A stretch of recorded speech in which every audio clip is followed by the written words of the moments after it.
al Tribunal Electoral, al Centro de Capacitación Electoral, a la magistrada presidenta, al magistrado Felipe de la Mata, muchas gracias por esta invitación, y también al Instituto Max Planck. Me honra mucho estar también con el profesor Boctandi, con Ariela, con el doctor José María Serna, queridos amigos con los que he compartido ya mucho tiempo esta aventura del Ius Constitutionale Comune, y también la aventura de hacia dónde vamos en México con el tema de la interpretación de los derechos. Yo divido la participación en tres, digamos, partes. Una tiene que ver en dónde estamos ya parados, situados. Otra, diría yo, qué necesitamos como elementos o qué elementos se tienen que advertir para el fortalecimiento del derecho común, y algunos retos. Yo he estado repasando un poco las notas de dónde estamos parados, y vaya que hemos avanzado bastante. Ya lo decía el magistrado hace un momento, ¿no? Y me parece que decía él, tenemos ya un modelo conscientemente abierto, ¿no? Yo creo que sí. Y hay muchos elementos en lo que se ha dicho aquí ahorita que hace algunos años eran pues difícilmente aceptados o digamos pensados incluso. Fíjense bien, en el tema de las fuentes, pues hemos aceptado que los tratados de derechos humanos tienen una connotación especial. Hemos aceptado que el principio de jerarquía normativa no ha resultado suficiente para la interacción de los ordenamientos, y hemos buscado otras formas de interpretar. Hemos avanzado todo lo que se dijo aquí: interacción multinivel, pluralismo constitucional, pluralismo dialógico, que ya no son conceptos ajenos en México. 3. 4. Hemos hecho un modelo muy importante para darle eficacia al derecho internacional. Y 5, quizás sea, digamos, hemos abierto esta dimensión el derecho a la integración en un terreno de supranacionalidad, es decir, no en el modelo de la Unión Europea, pero sí en un terreno de supranacionalidad con respecto al sistema interamericano, y vamos avanzando teóricamente, digamos, en las rutas de por dónde tendría que ir esa supranacionalidad.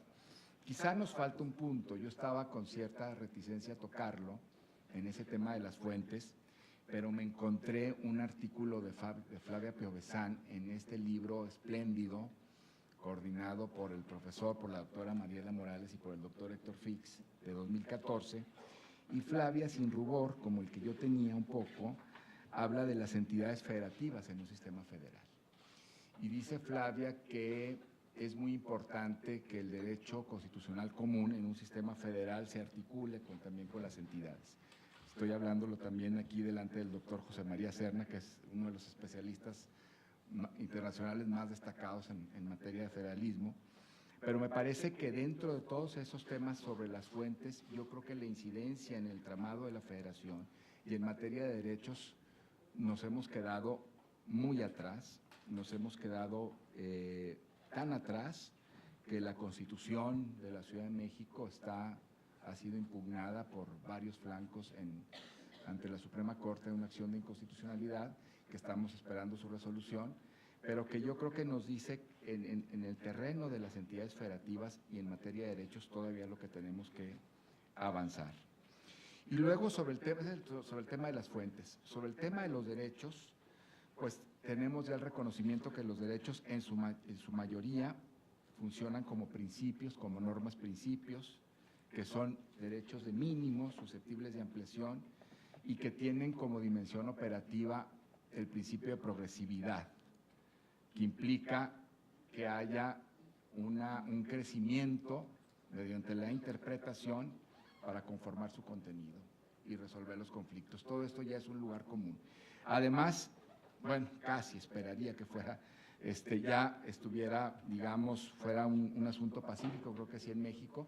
Y el tema del control de convencionalidad, ¿no? Que el tema del control de convencionalidad en México ha sido una cosa muy venturosa, y algo que nos abrió las puertas junto con la reforma de derechos humanos a la dimensión internacional. que ahí me parece que el tema no, lo más importante no es el ejercicio de la fuente internacional, sino la misma toma de conciencia de la Corte Interamericana y de sus posibilidades de interpretación.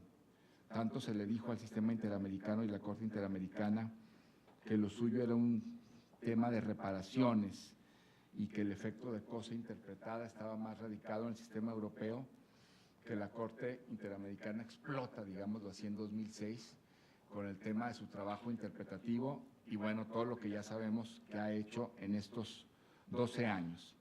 Y con este entendimiento, ¿a qué llegamos? ¿Qué necesita, desde mi punto de vista, un derecho constitucional común en América Latina para potenciarse cada vez más? En primer lugar, desde luego, pues yo creo que necesita digamos, modelos constitucionales compatibles, como el que hicimos en México en 2011, eso ya está en diversos países, aquí se ha mencionado, y que ese modelo constitucional compatible tiene que tener 3 elementos que están arropados, digamos, muy bien en la Constitución mexicana. Uno, el sentido del bloque de constitucionalidad, y creernos el sentido del bloque de constitucionalidad, y creernos que funcionamos en bloque. Otro sentido es el sistema de remisiones interpretativas, lo que aquí conocemos como la interpretación conforme, y que da pisos más altos a los derechos, los robustece, los amplía, y desde luego el principio pro persona. O sea, un modelo constitucional compatible con el derecho constitucional latinoamericano. Otro me parece que es el diálogo con los sistemas de justicia de los países. Decía José María del tema de Daniel Bonilla y todo lo que han desarrollado sobre los tribunales constitucionales, y me parece que ese es un tema que necesitamos afianzar más y posicionarlo más. La Corte Interamericana ha hablado, y lo ha hecho muy bien, de los modelos constitucionales que se desarrollan en los países de la región. La Corte Interamericana cita a tribunales constitucionales de países de la región y los incorpora como jurisprudencia interamericana. Importantísimo. Pero me parece que el avance tiene que saber también en ciertas posiciones idiosincráticas desde el derecho interno, que tienen que hacerse de verdad con mayor comedimiento y luz.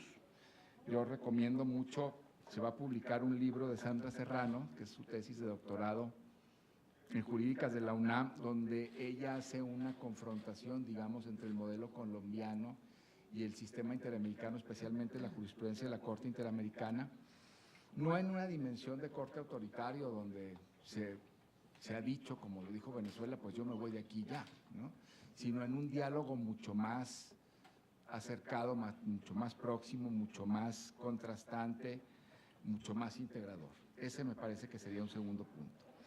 En tercer lugar, pues reconocer el límite del diálogo que nos lleva al derecho común latinoamericano, pues en las sentencias, ¿no? En las sentencias de la Corte Interamericana nosotros conocemos, digamos, los casos lamentables, pues que ya tenemos en Argentina, en Fontevecchia, con lo que sucedió en el caso Hellman en Uruguay, que a pesar de las sentencias de la Corte ha habido ciertas reticencias de su cumplimiento. Yo creo que eso tenemos que tener mucho más conciencia en esa dimensión y estar pendientes de lo que puede pasar en México con los próximos casos, porque me parece la Suprema Corte tiene una posición dividida en ese tema de las sentencias de la Corte Interamericana. Y el cuarto punto, me parece que debemos llegar a un sistema mucho más genuino y mucho más auténtico de interpretación de los derechos. Yo pienso que estas herramientas en México se han utilizado a veces como desde un punto de vista de mayor formalismo que de sustancia.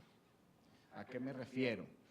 Que los operadores de justicia utilizan el control de constitucionalidad, el control de convencionalidad o la interpretación conforme, como si fuera una especie de herramientas a las que se lanza una especie de dardo, dependiendo del destino que a veces, a priori, quisiera que pasara la norma o el destino que le esperara la norma en un tema de invalidez o en un tema de inaplicación, no de un sentido completo y complejo de interpretación. El derecho común latinoamericano no va a avanzar si no tenemos un sentido completo, complejo de interpretación y de construcción del contenido de los derechos.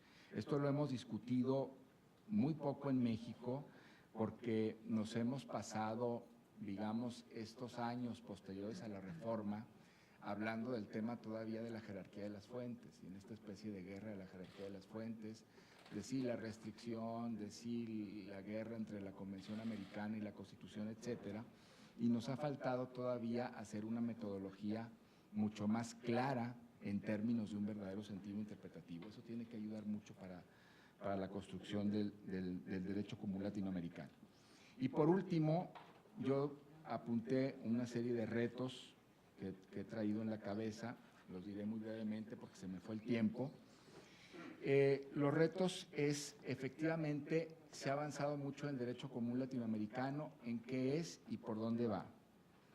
Quisiera yo que habláramos más de la metodología del diálogo y de por dónde una metodología común nos puede conducir a abordar los temas de derechos económicos, sociales, culturales y ambientales, de combate a la corrupción, que se está trabajando ya muchísimo en eso, de megaproyectos, etcétera. La agenda es muy amplia y el derecho común latinoamericano necesita una metodología no tanto en la profundidad del concepto, sino en el desarrollo de por dónde tiene que moverse.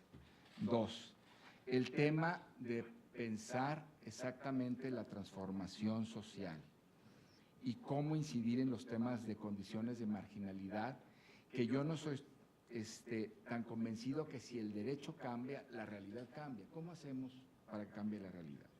Tercero, los actores en el derecho común latinoamericano. Se ha hablado mucho del papel judicial, del papel de la judicatura, pero a mí me parece que tenemos que llevar esta incidencia a la actuación de la administración pública y de la política pública. Me decían el otro día en los temas de la discriminación, en los temas de salud, en temas tan sensibles como el VIH, etcétera, a veces nos topamos con servidores públicos que no están haciendo inaplicación cuando tendrían que hacer, por ejemplo, de una norma, ¿no? Que están actuando by the book, digamos. Entonces yo creo que esta tendencia de interpretación y esta tendencia de transformación del derecho constitucional común tiene que llegar a otros operadores jurídicos que no sean la judicatura.